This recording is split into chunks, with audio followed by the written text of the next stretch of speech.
Hello everyone, my name is Lynn and I'm doing a presentation on cross-cultural sexuality. My topic is the Kama Sutra. So the Kama Sutra is known as the ancient principles of lust. It was written by Vatsayana, an Indian philosopher, in 400 BCE to around 300 CE. Because it's very ancient, the exact time it was written is not known for sure. Despite some misconceptions in modern culture, the Kama Sutra is not mainly about sexual positions or lustful accounts. It was meant as a guide on how to find love, longevity, and emotional satisfaction in life, with a very practical focus on courtship, social skills, and flirting.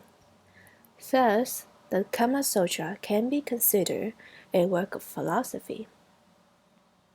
The original pages from the ancient manuscript are kept in secure vaults in the Raghunath Hindu temple in India, which is seen in Figure 1.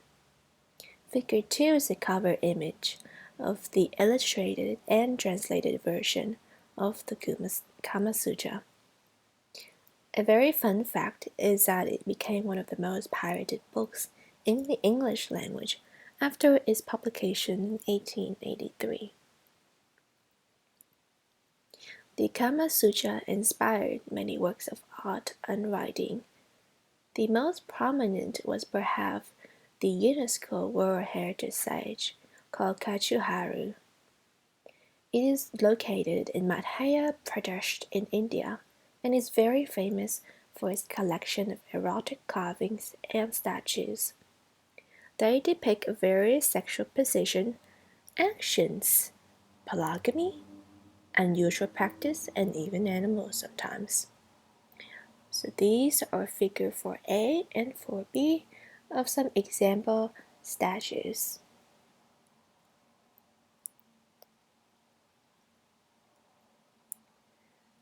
The Kama Sutra is a very large collection of texts.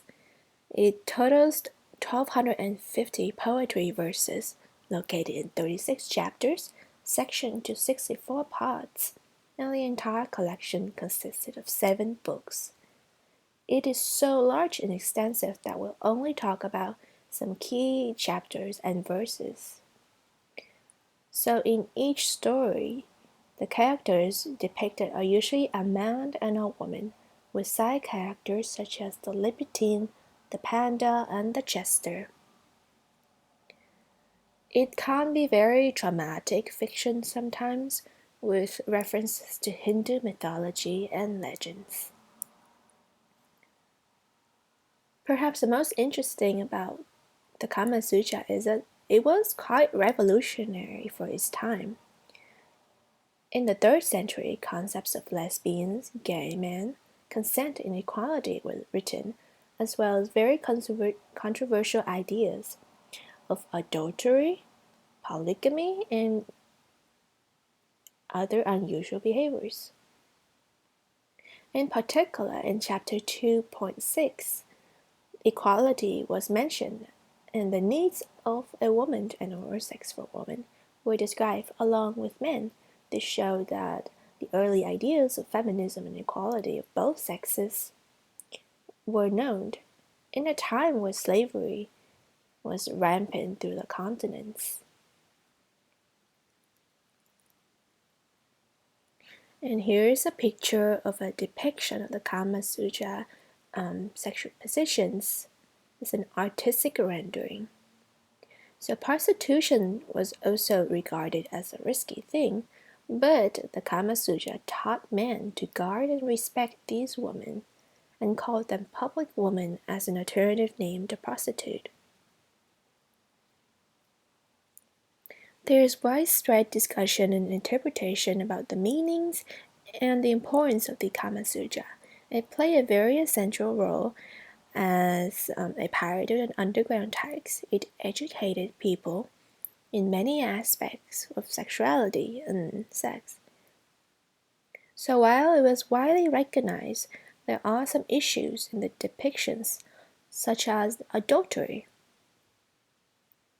Well, the other stance on it is that one should remain faithful to the spouse.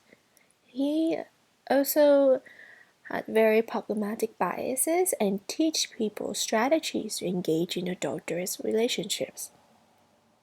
15 whole soldiers were written to justify why a man is allowed to seduce a married woman, but it was morally wronged if a woman tried to seduce a man.